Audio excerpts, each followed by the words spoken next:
Well, hey, before I introduce to you this week's guest, I want to talk to you about my favorite new athletic brand. It's called Bevy Athletics. Man, it's the best athletic clothing you're going to find out there right now. They just launched. I personally love it. Whether you are an athlete, a runner, you like lifting weights, or you just want to be comfy, go and check out Bevy Athletics today. You can go to bevyathletics.com, check them out. You're going to be glad that you did. But on today's show, we have a returning guest, one of my good friends and the co-host of Florida Man on Florida Man. Come on, welcome to the show, Wayne McCarty.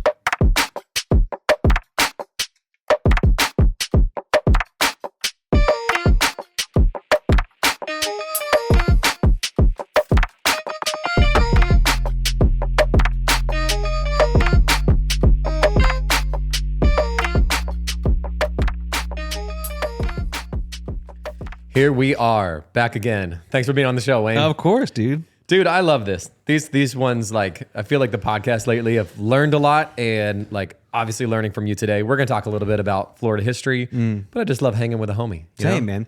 It doesn't feel like work at all whenever it's like just kind of two bros on the mic, which I feel like is every other podcast on the planet. Two bros on a mic. That was about to say how many podcasts out there. When you said that, I was like, it literally, my mind was like, there's probably 100 podcasts out there called Two Bros and a Mic. Yep. You know what's crazy? I was on Spotify the other day, and because I listened to your guys' show, Florida Man on Florida Man, it gave me like a recommended for you since you listened to this. Yeah.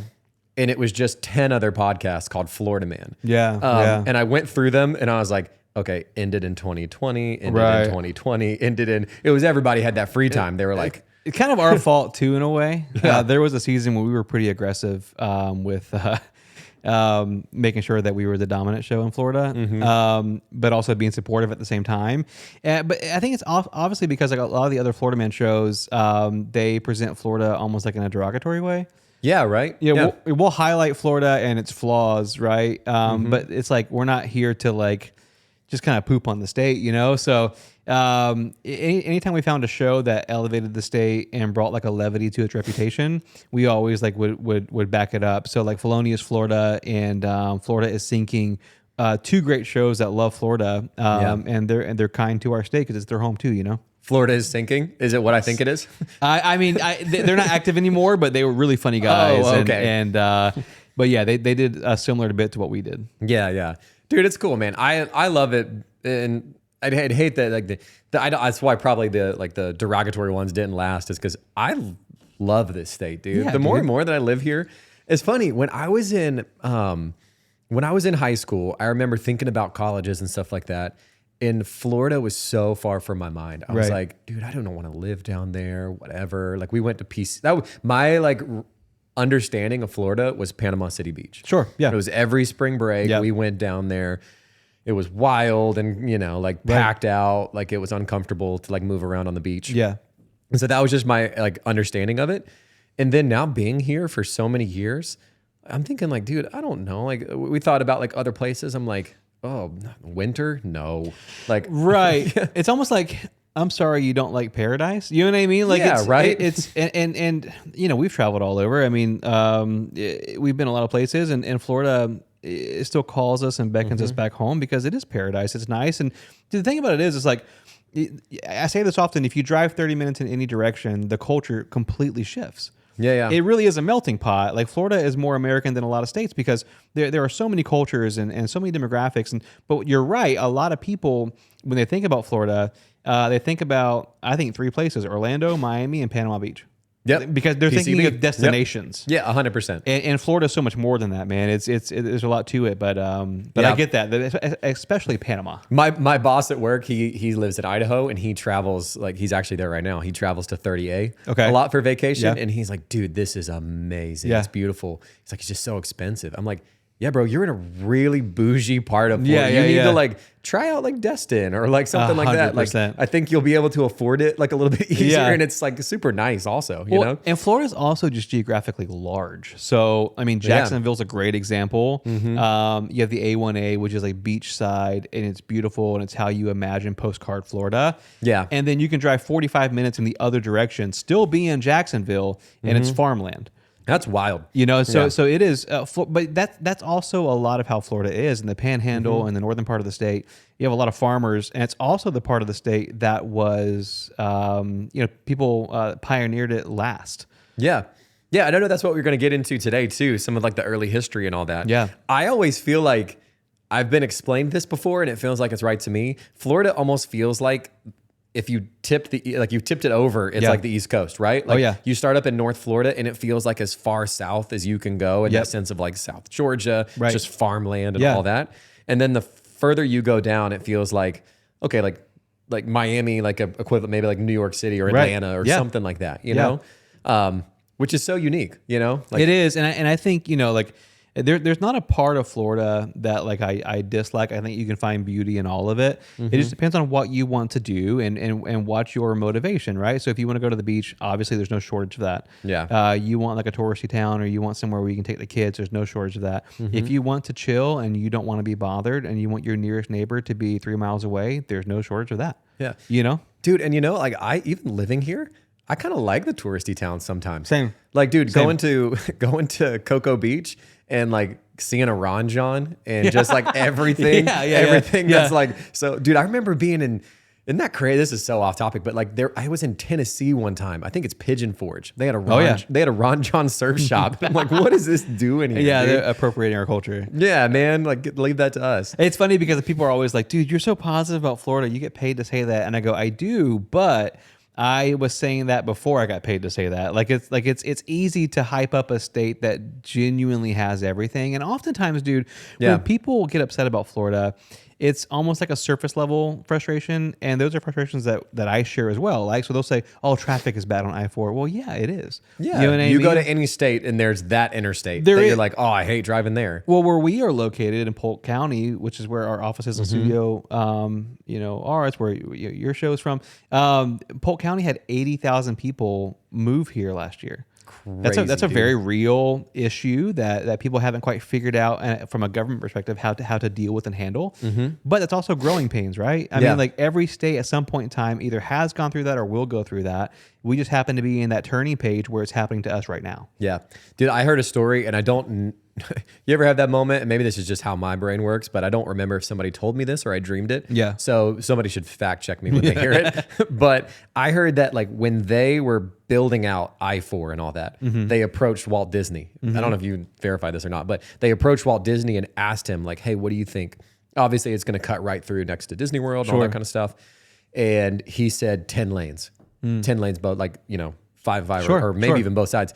And they were like, that's ridiculous. Yeah, it's and dude, if it was 10 lanes, bro, it would be amazing. It is one of those things that is probably true but not verifiable. Yeah. Disney, dude, Walt was brilliant when it came to transportation and mobility. So specifically, Walt. Walt in the parks.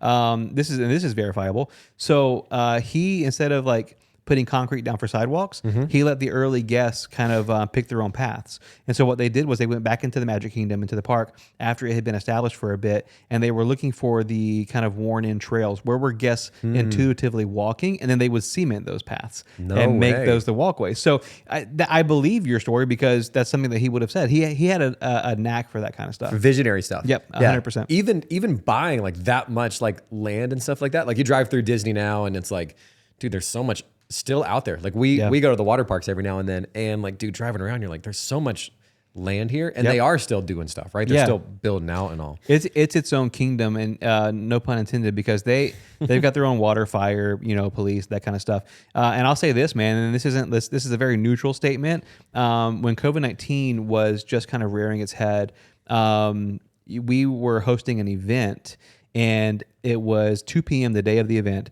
Yeah. And we were waiting for a call from the governor's office to figure out if we were going to actually be allowed to have the event because the pandemic was that new and they weren't sure if they were going to close or not. Sheesh. And the governor's office said to us, we're waiting to see what Disney does.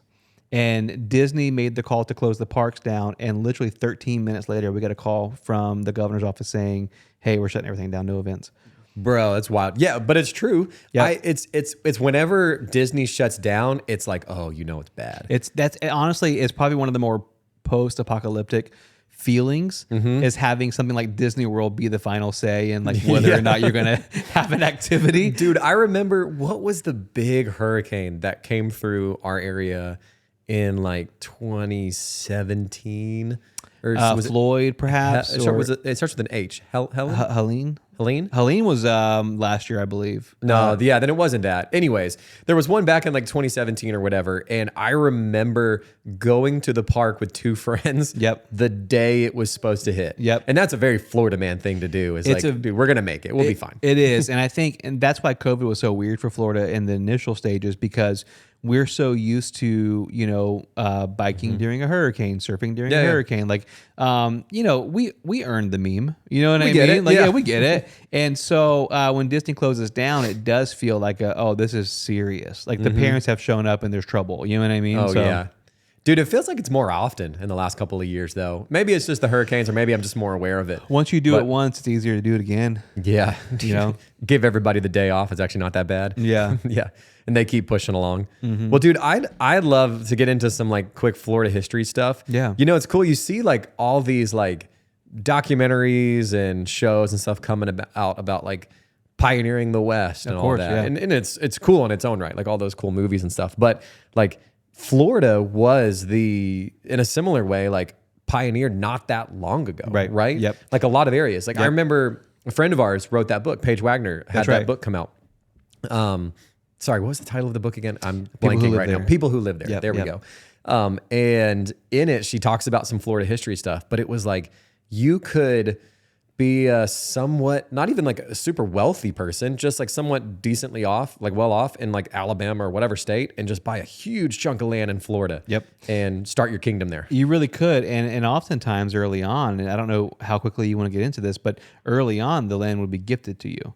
Because they couldn't get people to move here. And so we can unpack that and go as far back as you want. But because it was swampland, It was swampland and a lot of prisoners and refugees. And so basically, if you wanted to go to Florida and homestead, you didn't even, there was a season where you didn't even have to ask. You just go do it. You claim the land, and then you let the government know, hey, I have done this for X amount of time, therefore it is now mine. And they would sign off on it and be like, good luck. Well, how recent is that? So like what years? Like, so we're talking about 150 years ago. Okay, yeah. Not that far back. That's crazy though. Yeah. And when people say like, Florida was pioneered last, I always say like, yeah, and it depends on which part you're talking about, because if you're talking about Southern Florida, it's not necessarily true. A lot of industry was there. You had governors who, as far back as, our independence, wanted to quote unquote drain the swamp and make the Everglades a shopping mall. Yeah. That's been an issue that, First Nation people and activists have fought against since our, inception, like conception. They wanted to protect the swampland. But then in Northern Florida, where it's still kind of rural, people would come and homestead there as far back or as early back as 1930. I mean, that was still open land to be claimed. Sheesh.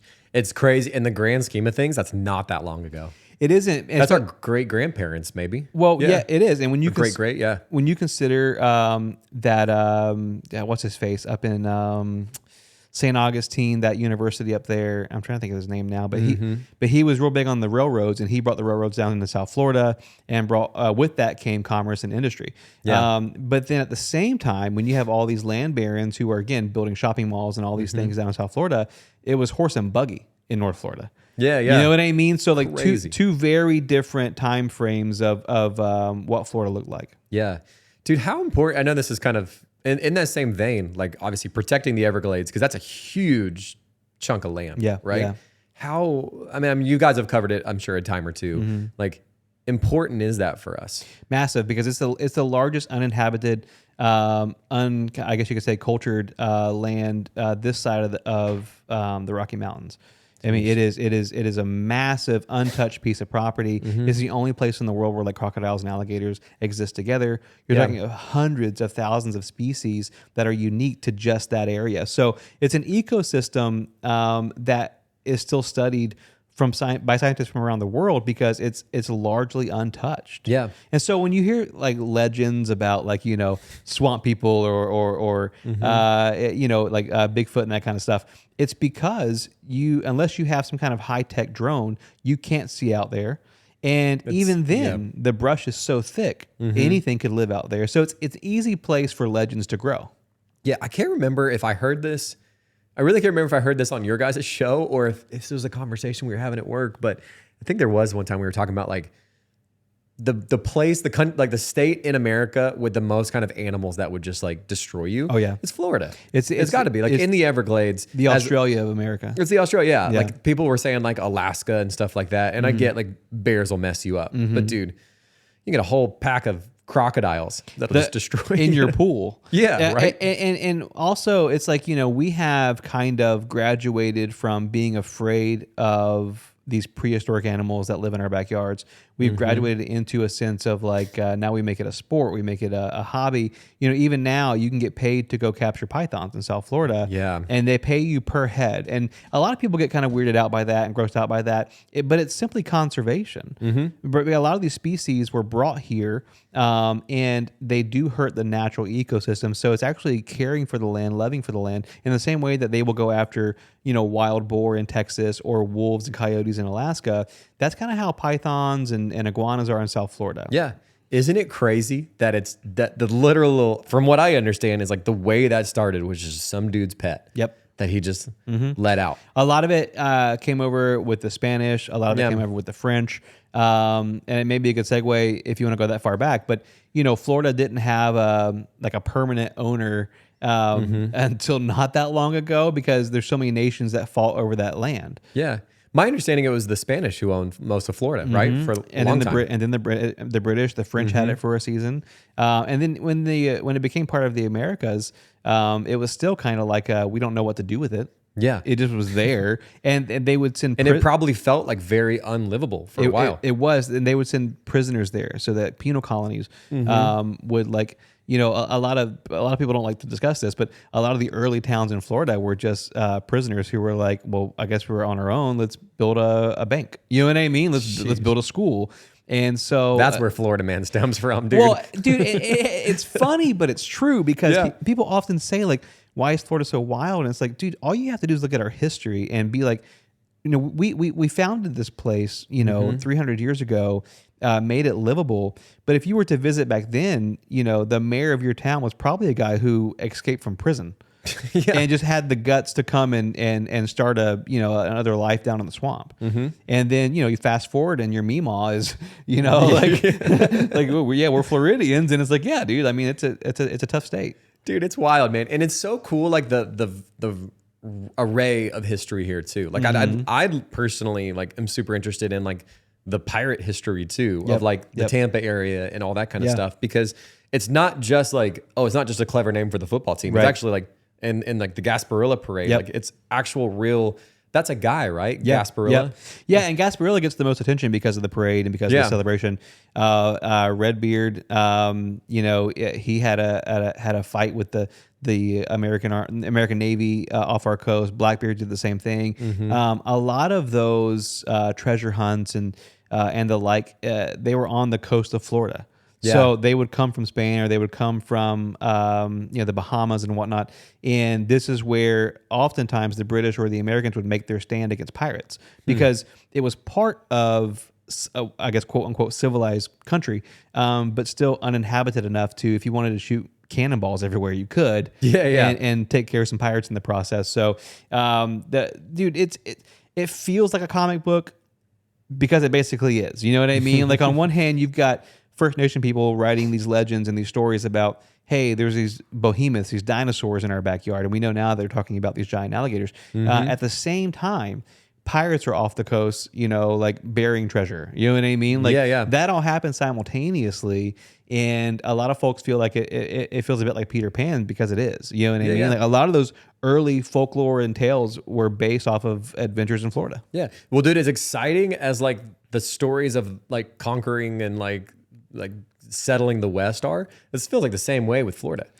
I think also because there's still a sense of it. You know, like when you think about people having duels, in the Old West. Yeah. I oftentimes think about the mayor of Cedar Key. This was in the 1800s, late 1800s. The mayor of Cedar Key basically was like, "Hey, this is our own country now. We don't answer to anybody." They put a blockade up, no imports, no exports.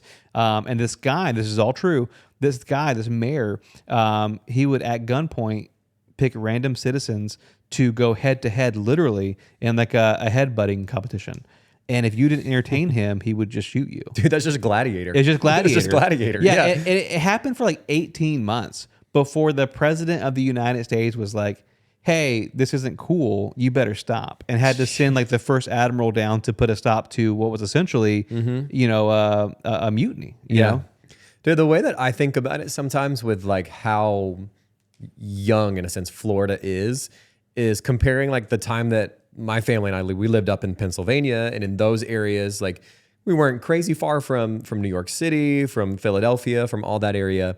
And you look at like the structure there, and it just feels, not only does it feel a lot older, but you see like, dude, it's just so built out. There's so many buildings, so much, very little like greenery and grass, and not something that we necessarily maybe want to get rid of here in Florida. But like, there's just been 150 years or so of like a head start. You know? Yeah, dude, the head start's a great way to put it because they literally had a head start. What I find fascinating is how well Florida's history is hidden in plain sight. So down in Boca Raton that's probably a city that a lot of folks would, if they get a visual of Florida, and then they go to Boca Raton, they're like, "Oh yeah, this is Florida." There it is. The palm trees, the white buildings with the Spanish, tops and whatnot. But if you go downtown in Boca, you'll see these like little mounds, oftentimes, and then in downtown, there's a pretty big mound. And maybe it's not the best marketing tool for Boca Raton, but those are burial grounds. Those are areas where First Nation people were buried, and a lot of old rich whites would go down there and they would purchase this land and turn it into like almost mausoleums and for money. And so now, some of those you can still walk through and see some of the grave sites, but they built shopping centers around them. So the next time you're in Boca Raton and you see one of those hills downtown that make no sense, you're literally walking on an Indian burial ground. Like it is. So one of my favorite theories about why Florida is so crazy is it's just the land is cursed, bro. Dude, we built malls over that stuff, and now people are like, "Why is it so weird?" It's like, well, I mean, And you guys have covered like some cool like Florida haunting kind of like. Those are my favorite stories. I love those, dude. It was my favorite. I love like conspiracies. I love like haunting stories, and there's a ton of them around here. It's part of the balance on our show, I think, for me personally, and I don't want to speak for my co-host Josh, but part of the balance on our shows is not falling for it too deep. Because there's a surface level that I appreciate when you read stories about like Robert the Doll down in Key West, this like supposed possessed doll in this museum, and all these people write letters to Robert the Doll saying like, "Please don't haunt me," and it's like this whole thing, creepy. But then the longer we do this for a job, the longer we cover these stories, the more I start saying it as if it's just like 100% real. You know what I mean? So I'm like, oh, like if you go to Key West, just be careful of Robert the Doll. Otherwise, it's good. It's a good city. Stay in this area. Yeah, you know what I mean. Like, but I think the reason why it's so hard to walk that fine line is because there's so much. There's so much, and we just did a story last month. I think it dropped. About the Everglades, about this guy who went on a science expedition, a research expedition. And the person who led the expedition, she was, remember that one? She was a scientist from South America, and and there were a lot of weird things about that trip, and so when you unpack that story, best case scenario, she was a government employee who was covering up some pretty nasty tests down in the Everglades. That's best case. Worst case, she's a vampire. You know what I mean? So like that's why I love about that's why I love about Florida is like there's no happy medium most of the time. It's just like, yeah, man, like it's either good crazy or bad crazy. Either way, it's pretty nuts. Dude, and I don't know, I'm just kind of coming back to this now too. Like just the vastness of stuff that hasn't been fully developed yet. I remember being in like, this had to be high school. So this is like 2005 to 10 or whatever. We would come down to Panama City Beach and we would stay with my buddy's family who lived like right outside of it. And when I tell you, like, obviously Panama City Beach being a little bit more developed, it's a very, touristy kind of area. right. We would go 20 minutes outside. And I'm not saying it was like one dirt road that led to this dude's house. It was like a whole series of like a town of just dirt roads, backwoods, and there's like neighborhoods back here. Like just fully like, it felt like people just kind of came down here, claimed this land, and probably did. Yeah, maybe that's how it got there. Just claim that land. And dude, you could do anything there. Yeah. There's like no rules. He was like, you could shoot guns into the sky. You could, he had like a bunch of trailers around. You can just stay in whichever one you needed to. Like, crazy. Bro, it's funny, man. And I say this, you know, with love in my heart. It's still that way in a lot of areas, where it's very, I guess I don't mean this in an offensive way, but kind of backwoods, you know, like, you know, one of my favorite personal stories when I was in a band in my 20s and we were touring, we were, you know, if you've ever been in the band scene, you can be very poor. And so we couldn't afford a hotel room this one night. And so my buddy was like, oh, like we should stay in Gainesville with my buddy Boomer. And I was like, hey man, like no offense, but like I can already tell you what we're gonna get into at Boomer's house. You know what I mean? Like, right. And sure enough, one dirt road, you know, one way in, one way out. He's back in the woods. And then fast forward like 3 years later, I'm talking to a different friend, and we're down in South Florida, and he goes, yeah, I got a buddy of mine lives in North Florida named Boomer. And I was like, what city? And he was like, Gainesville. And I was like, there's no way. There's no way. What are the odds? Two separate friends know the same Boomer, and it was the same guy. But that area that he lived in was very similar. It felt like it was like rural enough to govern itself. Yeah. And oftentimes, you know, so again, to unpack a bigger picture of like how complicated COVID-19 was for us, right? Whether you agree with how the state handled it or not, Floridians were caught in the middle.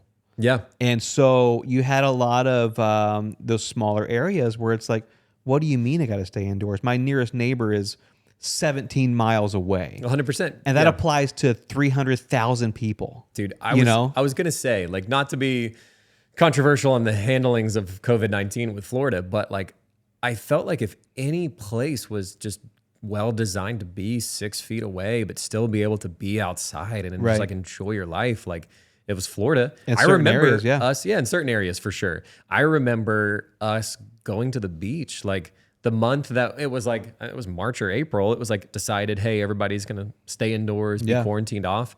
We did that for a couple of weeks and I was going nuts, dude. Like I got to get outside, do something. Like the park next to my house was literally like caution taped off. Yeah. And so we drove to the beach and sat there, and dude, there was like no one relatively close to us. It was just us going out there, going back. But it was so great, safe, all that. And dude, and that's something that like I think, you know, we dealt with this around that time because, you know, most of our team got sick and we quarantined together, and we kept cranking out episodes because we were already together. Might as well go ahead and do work, you know. Yeah. And we had a lot of buddies out in LA who, you know, they were on lockdown for 18 months after we were released. But I remember in between in the waiting, they would reach out to us and be like, how are you guys working? Or how are you guys able to just kind of go out and do stuff? And it was like, hey, like agree or don't agree. You know, we were very neutral on it. You know, our governor made the decision that he made. Is it, what are we going to just stay indoors now? You know what I mean? Yeah. Like even though we're working with what we got. Yeah, even though it was open, right? So it was tough, man. And hindsight is always 2020. You know what I mean? Like you govern with what you know at the time. But that is so Florida, and that's something that, you know, if you look at it like kind of confined in a nutshell, it's really easy to be critical. But if you take a step back and look at the bigger picture of our history, I think it fits right in with what. How Florida has always operated, which is, you know, let's see what happens. You know what I mean? Yeah, like, for sure. Dude, I remember we moved to Pennsylvania for the short time that we did for like 2 years there after COVID-19 and all. And it did feel like, I don't know if this is the best way to describe it, but I felt like we stepped back in time a little bit. Sure. Like our state was so open. We were doing every normal thing kind of in November of that year, or maybe even earlier, August. Yeah.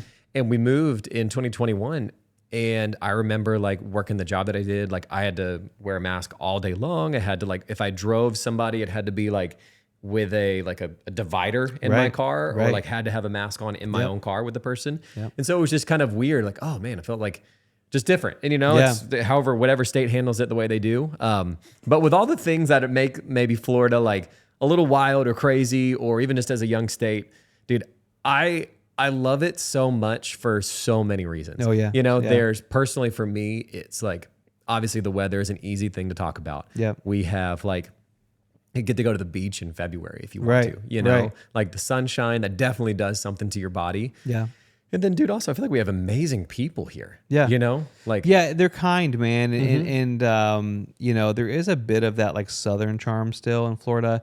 And it depends on what city you're in. You probably won't find that too much in Orlando. Yeah. But you go out to like, Altamont Springs, or you go to, Dunedin, where, these towns are similar to what you would find in like South Georgia. Yep. Or maybe like in like Nebraska, where they're just farmers, man. Like they're just working and doing stuff, dude. And it's funny, bro, because like I love Floridians. I love our people. I love everything that we stand for. And one thing I always push back on is we are not our government.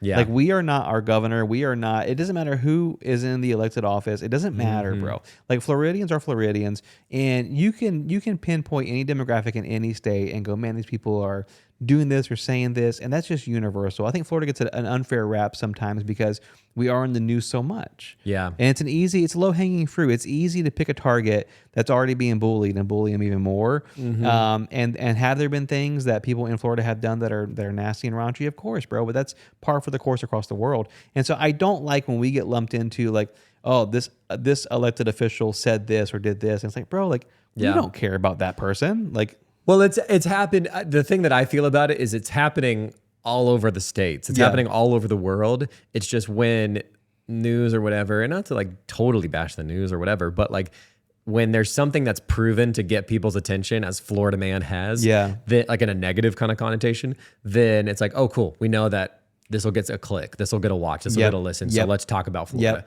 I mean, which is just not the case. We do it unashamed. You know what I mean? Yeah, you do it on the show. You know what I mean? Like our show, for just to reuse my own phrase, it's low hanging fruit. I mean, it writes itself. And we try to curate it, and we have wonderful people on our team who curate it for us. But it's an easy show to do, especially when you love the state.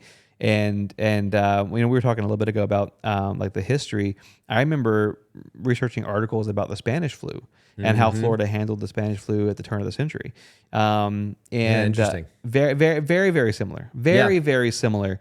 And again, dude, there's nothing more American than looking at an authority figure and saying, "Don't tell me what to do." Right. That is the most American thing, in any movement, in any protest, in any whatever. The most American thing you can do. Well, is that goes back to the very beginning. It does. Why people move. It's in our blood. Yeah, it's in 100%. Our blood to go like, we're gonna dump your tea in the ocean. You know what I mean? Like we are upset, and so I say that to say, I choose to look at the positive, right? So I like to choose at the motorcycle mama of Miami, the woman who was told that black women can't ride motorcycles, and she's like, I'm gonna ride it even better than before. I'm gonna jump a ramp downtown because you can't tell me what to do. I think about this past week covered 2 Live Crew, the hip hop pioneers down in Miami who were told, hey, your music's too raunchy, and the governor of Florida at the time, Bob Martinez, was like, that music is now illegal. And Floridians were like, hey, we don't even like hip hop, and we're gonna go buy the record now because don't tell us what to do. Yeah, like 100%, that record goes dude. Platinum, physical copies, because Floridians were like, no, don't tell us what to do, bro. Like, dude, nothing is better marketing than for Governor DeSantis, if you're listening to this, please tell people to not listen to this podcast. Please. It's interesting because if anybody listens to our show, we're pretty apolitical, but if we do crack jokes, we try very hard to crack jokes just in general, on both sides of the aisle. And because at our heart, man, we care about Floridians, not about our politicians. You know what I mean? Like, if something comes down the pipe that's just nasty for individuals, we're going to call a spade a spade. Yep. And if you're coming after, the environment, or coming after what makes Florida physically beautiful, we're going to call a spade a spade. You know what I mean? Like people have been trying to drain the swamp here for 200 years. It hasn't changed. Their strategy is not new. And all it takes are about literally 100 people to just stand up and go, you're not going to do it here. And it works every single time. For sure, man. Well, dude, I love it. I love our state. love you, this show, Florida Man on Florida Man. I think it's whenever somebody like talks about like this show or like comes on as a part of it, I'm like, hey, you know what another show you'd really like is I tell them like Florida Man on Florida Man. You should definitely listen to that. That means a lot, dude. But dude, thanks for being on the show. With 1 more minute left, anything encouraging you want to leave with our guests before we head out here? Yeah, man, I would just say honestly, like try to live in the present. That's where I'm at right now. I can only talk about what I know and what I'm experiencing currently. And I've just had a place in my life where I'm just like, man, like I want to be in the here and now more often. I think what I discovered is a lot in my 20s and 30s is like, you know, what does my past look like? What's my future going to look like? And it's like, man, like right now in the moment, I'm being robbed of just precious time. I just want to be. And so I would just encourage anybody, no matter what you're going for, no matter where you find yourself and what hand you've been dealt, is right here in the here and now is precious. It can't be taken from you unless you allow it to be. And if you just stay focused on what's in front of you, you can find a silver lining, man. I love it, dude. Thanks for being on the show. Of course, bro.